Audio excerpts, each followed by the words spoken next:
Me pides que explique por qué siento miedo de la corriente de aire frío, por qué tiemblo más que otros cuando entro en un cuarto frío, y parezco asqueado y repelido cuando el escalofrío del atardecer avanza a través de un suave día otoñal. Están aquellos que dicen que reacciono al frío como otros lo hacen al mal olor, y soy el último en negar esta impresión. Lo que haré está relacionado con el más horrible hecho con que nunca me encontré, y dejo a tu juicio si esta es o no una explicación congruente de mi peculiaridad. Es un error imaginar que ese horror está inseparablemente asociado a la oscuridad, el silencio, y la soledad. Me encontré en el resplandor de media tarde, en el estrépito de la metrópolis, y en medio de un destartalado y vulgar albergue con una patrona prosaica y dos hombres fornidos a mi lado.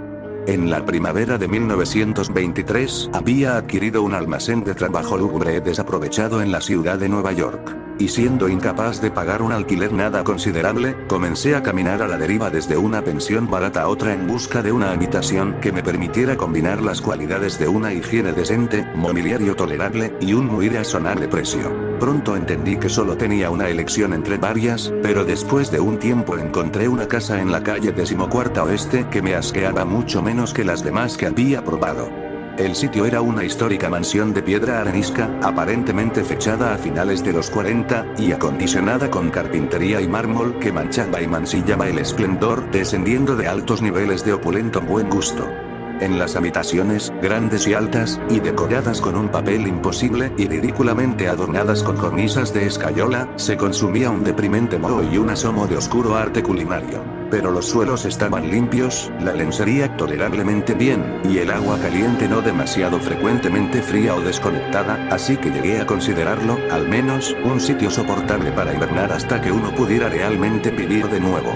La casera, una desaliñada, casi barbuda mujer española llamada Herrero, no me molestaba con chismes o con críticas de la última lámpara eléctrica achicharrada en mi habitación del tercer piso frente al vestíbulo. Y mis compañeros inquilinos eran tan silenciosos y poco comunicativos como uno pudiera desear, siendo mayoritariamente hispanos de grado tosco y crudo. Solamente el estrépito de los coches en la calle de debajo resultaban una seria molestia. Llevaba allí cerca de 3 semanas cuando ocurrió el primer incidente extraño. Un anochecer, sobre las 8, oí una salpicadura sobre el suelo y me alertó de que había estado sintiendo el olor acre del amoníaco durante algún tiempo. Mirando alrededor, vi que el techo estaba húmedo y goteante. Aparentemente la mojadura procedía de una esquina sobre el lado de la calle. Ansioso por detener el asunto en su origen, corrí al sótano a decírselo a la casera, y me aseguró que el problema sería rápidamente solucionado. El doctor Muñoz, lloriqueó mientras se apresuraba escaleras arriba delante de mí, tiene arriba sus productos químicos.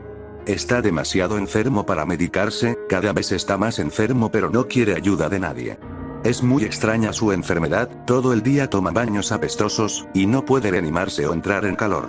Se hace sus propias faenas, su pequeña habitación está llena de botellas y máquinas, y no ejerce como médico. Pero una vez fue bueno, mi padre en Barcelona oyó hablar de él y tan solo le curó el brazo al fontanero que se hizo daño hace poco. Nunca sale, solamente al tejado, y mi hijo Esteban le trae comida y ropa limpia, y medicinas y productos químicos. Dios mío, el amoníaco que usa para mantenerse frío. La señora Herrero desapareció escaleras arriba hacia el 4º piso, y volví a mi habitación. El amoníaco cesó de gotear, y mientras limpiaba lo que se había manchado y abría la ventana para airear, oí los pesados pasos de la casera sobre mí. Nunca había oído al doctor Muñoz, excepto por ciertos sonidos como de un mecanismo a gasolina, puesto que sus pasos eran silenciosos y suaves. Me pregunté por un momento cuál podría ser la extraña aflicción de este hombre, y si su obstinado rechazo a una ayuda externa no era el resultado de una excentricidad más bien infundada. Hay, reflexioné trivialmente, un infinito patetismo en la situación de una persona eminente venida a menos en este mundo. Nunca hubiera conocido al doctor Muñoz, de no haber sido por el infarto que súbitamente me dio una mañana que estaba sentado en mi habitación escribiendo. Los médicos me habían avisado del peligro de esos ataques, y sabía que no había tiempo que perder. Así, recordando que la casera me había dicho sobre la ayuda del operario lesionado, me arrastré escaleras arriba y llamé débilmente a la puerta encima de la mía. Mi golpe fue contestado en un inglés correcto por una voz inquisitiva a cierta distancia, preguntando mi nombre y profesión. Y cuando dichas cosas fueron contestadas, vino y abrió la puerta contigua a la que yo había llamado. Una ráfaga de aire frío me saludó. Y sin embargo el día era uno de los más calurosos del presente junio. Temblé mientras atravesaba el umbral entrando en un gran aposento, el cual me sorprendió por la decoración de buen gusto en este nido de mugre y de aspecto raído. Un sofá cama ahora cumpliendo su función diurna de sofá, y los muebles de caoba, fastuosas colgaduras, antiguos cuadros, y librerías repletas revelaban el estudio de un gentil hombre más que un dormitorio de pensión. Ahora vi que el vestíbulo de la habitación sobre la mía, la pequeña habitación de botellas y máquinas que la señora Herrero había mencionado, era simplemente el laboratorio del doctor. Y de esta manera, su dormitorio permanecía en la espaciosa habitación contigua, cuya cómoda alcoba y gran baño adyacente le permitían camuflar el tocador y los evidentemente útiles aparatos. El doctor Muñoz, sin duda alguna, era un hombre de edad, cultura y distinción. La figura frente a mí era pequeña pero exquisitamente proporcionada, y vestía un atavío formal de corte y hechura perfecto. Una cara larga avesada, aunque sin expresión altiva, estaba adornada por una pequeña barba gris, y unos anticuados espejuelos protegían sus ojos oscuros y penetrantes, una nariz aquilina que daba un toque árabe a una fisonomía por otra parte celta. Un abundante y bien cortado cabello, que anunciaba puntuales visitas al peluquero, estaba airosamente dividido encima de la alta frente, y el retrato completo denotaba un golpe de inteligencia y linaje y crianza superior. A pesar de todo, tan pronto como vi al doctor Muñoz en esa ráfaga de aire frío, sentí una repugnancia que no se podía justificar con su aspecto. Únicamente su pálido semblante y frialdad de trato podían haber ofrecido una base física para este sentimiento, incluso estas cosas habrían sido excusables considerando la conocida invalidez del hombre. Podría, también, haber sido el frío singular que me alienaba. De tal modo el frío era anormal en un día tan caluroso, y lo anormal siempre despierta la aversión, desconfianza y miedo. Pero la repugnancia pronto se convirtió en admiración, a causa de la insólita habilidad del médico que de inmediato se manifestó, a pesar del frío y el estado tembloroso de sus manos pálidas. Entendió claramente mis necesidades de una mirada, y las atendió con destreza magistral, al mismo tiempo que me reconfortaba con una voz de fina modulación, si bien curiosamente cavernosa y hueca, que era el más amargo enemigo del alma, y había hundido su fortuna y perdido todos sus amigos en una vida consagrada a extravagantes experimentos, para su desconcierto y extirpación. Algo de fanaico benevolente parecía residir en él, y divagaba apenas mientras sondeaba mi pecho y mezclaba un trago de drogas adecuadas que traía del pequeño laboratorio. Evidentemente me encontraba en compañía de un hombre de buena cuna, una novedad excepcional en este ambiente sórdido, y se animaba en un inusual discurso como si recuerdos de días mejores surgieran de él. Su voz, siendo extraña, era, al menos, apaciguadora, y no podía entender cómo respiraba a través de las enrolladas frases locuaces. Buscaba distraer mis pensamientos de mi ataque hablando de sus teorías y experimentos, y recuerdo su consuelo cuidadoso sobre mi corazón débil, insistiendo en que la voluntad y la sabiduría hacen fuerte a un órgano para vivir. Podía a través de una mejora científica de esas cualidades, una clase de brío nervioso a pesar de los daños más graves, defectos, incluso la falta de energía en órganos específicos. Podía algún día, dijo medio en broma, enseñarme a vivir, o al menos a poseer algún tipo de existencia consciente, sin tener corazón en absoluto. Por su parte, estaba afligido con unas enfermedades complicadas, que requerían una muy acertada conducta que incluía un frío constante. Cualquier subida de la temperatura señalada podría, si se prolongaba, afectarle fatalmente, y la frialdad de su habitación, alrededor de 55 o 56 grados Fahrenheit, era mantenida por un sistema de absorción de amoníaco frío, y el motor de gasolina de esa bomba, que yo había oído a menudo en mi habitación. Aliviado de mi ataque en un tiempo asombrosamente corto, abandoné el frío lugar como discípulo y devoto del superdotado recluso. Después de eso le pagaba con frecuentes visitas, escuchando mientras me contaba investigaciones secretas y los más o menos terribles resultados, y temblaba un poco cuando examinaba los singulares y curiosamente antiguos volúmenes de sus estantes. Finalmente fui, puedo añadir, curado del todo de mi afección por sus hábiles servicios. Parecía no desdeñar los conjuros de los medievalistas, dado que creía que esas fórmulas enigmáticas contenían raros estímulos psicológicos que, concebiblemente, podían tener efecto sobre la esencia de un sistema nervioso, del cual partían los pulsos orgánicos. Había conocido por su influencia al anciano doctor Torres de Valencia, quien había compartido sus primeros experimentos y le había orientado a través de las grandes afecciones de 18 años atrás, de donde procedían sus desarreglos presentes. No hacía mucho el venerable practicante había salvado a su colega de sucumbir al hosco enemigo contra el que había luchado. Quizás la tensión había sido demasiado grande. El doctor Muñoz lo hacía susurrando claro, aunque no con detalle, que los métodos de curación habían sido de lo más extraordinarios, aunque envolvía escenas y procesos no bienvenidos por los galenos ancianos y conservadores. Según pasaban las semanas, observé con pena que mi nuevo amigo iba, lenta pero inequívocamente, perdiendo el control, como la señora Herrero había insinuado. El aspecto lívido de su semblante era intenso, su voz a menudo era hueca y poco clara, su movimiento muscular tenía menos coordinación, y su mente y determinación menos elástica y ambiciosa. A pesar de este triste cambio no parecía ignorante, y poco a poco su expresión y conversación emplearon una ironía atroz que me restituyó algo de la sutil repulsión que originalmente había sentido. Desarrolló extraños caprichos, adquiriendo una afición por las especias exóticas y el incienso egipcio hasta que su habitación olía como la cámara de un faraón sepultado en el Valle de los Reyes. Al mismo tiempo incrementó su demanda de aire frío, y con mi ayuda amplió la conducción de amoníaco de su habitación y modificó la bomba y la alimentación de su máquina refrigerante hasta poder mantener la temperatura por debajo de 34,640 grados, y finalmente incluso en 28 grados. El baño y el laboratorio, por supuesto, eran los menos fríos, a fin de que el agua no se congelase, y ese proceso químico no lo podría impedir. El vecino de al lado se quejaba del aire gélido de la contigua, así que le ayudé a acondicionar unas pesadas cortinas para obviar el problema. Una especie de creciente temor, de forma estrafalaria y mórbida, parecía poseerle. Hablaba incesantemente de la muerte, pero reía huecamente cuando cosas tales como entierro o funeral eran sugeridas gentilmente. Con todo, llegaba a ser un compañero desconcertante e incluso atroz. A pesar de eso, en mi agradecimiento por su curación no podía abandonarle a los extraños que le rodeaban, y me aseguraba de quitar el polvo a su habitación y atender sus necesidades diarias, embutido en un abrigo amplio que me compré especialmente para tal fin. Asimismo hice muchas de sus compras, y me quedé boquiabierto de confusión ante algunos de los productos químicos que pidió de farmacéuticos y casas suministradoras de laboratorios. Una creciente e inexplicable atmósfera de pánico parecía elevarse alrededor de su apartamento. La casa entera, como había dicho, tenía un olor rancio. Pero el aroma en su habitación era peor, a pesar de las especias y el incienso, y los acres productos químicos de los baños, ahora incesantes, que él insistía en tomar sin ayuda.